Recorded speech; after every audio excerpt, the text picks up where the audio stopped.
guys. Apa nih? Kami kelompok Jamswa, saya Suryani. Saya Brian. Saya Heru. Saya Dia. Saya Vera. Saya Aulia Novita. Kami di sini akan menjelaskan tentang teknologi digital. Silakan ditonton. Teknologi digital menjadi salah satu penentu dalam perkembangan kehidupan manusia. Banyak perubahan yang dihasilkan ketika teknologi telah berubah menjadi digital. Apa sebenarnya teknologi digital itu? Apa itu teknologi digital? Teknologi digital adalah keseluruhan sarana menyediakan barang-barang di permukaan bagi kelangsungan dan kenyamanan hidup manusia. Dalam pengertian lain, teknologi merupakan penerapan dari ilmu pengetahuan yang dimiliki manusia. Berikut adalah contoh dari teknologi.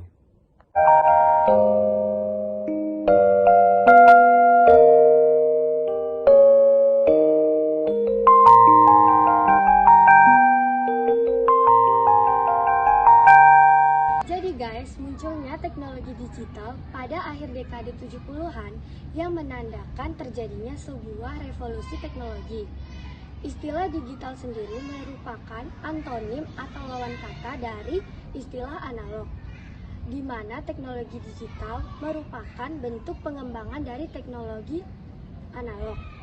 Namun, berbeda dengan teknologi itu, teknologi digital tidak menyimpan data atau informasi dalam bentuk gambar atau suara.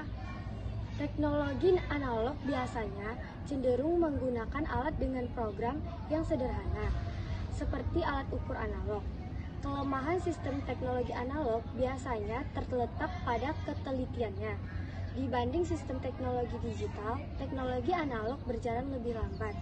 Hal ini sangat wajar mengingat teknologi digital merupakan pengembangan dari teknologi analog. Pembahasan mengenai teknologi digital telah kita bahas secara singkat di bagian sebelumnya. Sekarang saatnya kita membahas mengenai teknologi digital dalam proses transmisi data. Apakah yang dimaksud dengan transmisi data itu?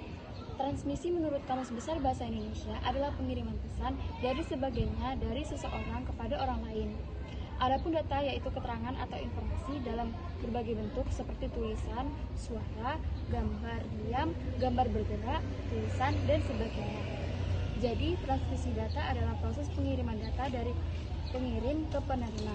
Contoh transmisi data yang paling sederhana yaitu ketika ada seseorang yang sedang mengajak bercakap-cakap dengan orang lain. Udah sampai situ aja. Transmisi data secara digital yaitu transmisi yang dilakukan melalui peralatan yang menggunakan sistem pengkodean data secara digital biner. Apa saja peralatan yang melakukan transmisi data secara digital? Penyimpanan data dalam dunia digital adalah sebuah benda elektronik yang mampu menyimpan data-data elektronik dengan tujuan agar dapat dibuka kembali dan atau digunakan kembali.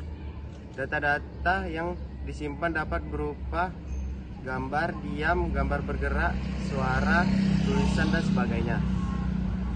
Alat penyimpan data atau dalam istilah komputer dikenal sebagai komputer data storage, merujuk kepada media penyimpanan massal.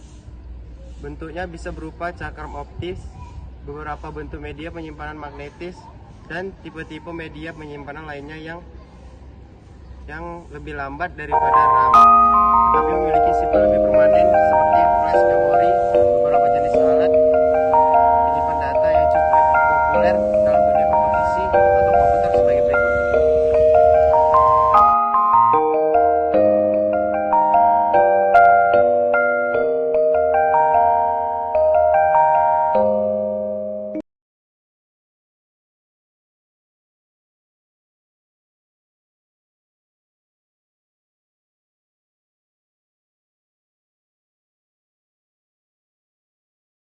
Satu benda yang sangat akrab saat ini adalah ponsel atau telepon seluler.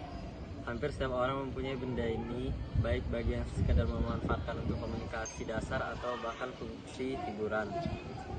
Nah, sekarang kita akan mempelajari hal yang sangat terkait dengan ponsel.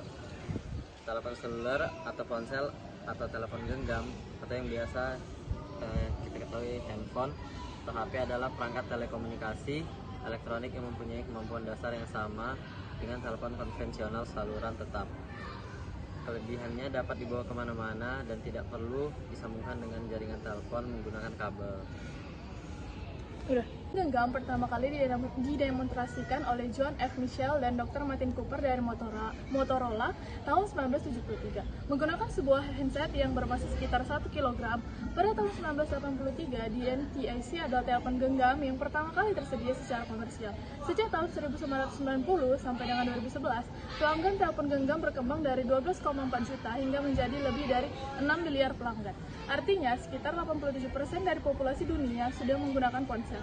Pada tahun 2013, pasar smartphone sekitar 75% lebih didominasi oleh smartphone Android yang pertama kali dikembangkan oleh Google pada tahun 2008. Cara kerja telepon seluler pada dasarnya, cara kerja telepon seluler atau ponsel tidak menggunakan sistem wireline, namun menggunakan sistem wireless. Sistem wireless adalah jaringan nirkabel di mana cara kerjanya tanpa menggunakan kabel untuk berkomunikasi dengan pengguna yang lain. Antara pengiriman dan penerima harus tercangkup dalam base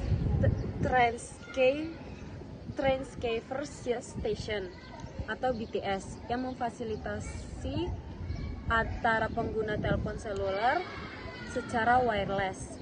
Berikut adalah cara pekerja ponsel. Yang pertama, mikrofon menerima suara dari pengirim. Yang kedua, gelombang suara yang ditangkap mikrofon diubah menjadi sinyal listrik yang kemudian dipancarkan ke BTS terdekat oleh ponsel. Dan yang ketiga, BTS menerima sinyal tersebut untuk diteruskan ke pusat telekomunikasi. Dan yang keempat, pusat telekomunikasi menerima sinyal ke BTS terdekat untuk diteruskan kepada penerima. Yang kelima, sinyal yang sampai pada penerima diubah menjadi gelombang suara oleh speaker. Sekian dari kelompok kami, terima kasih.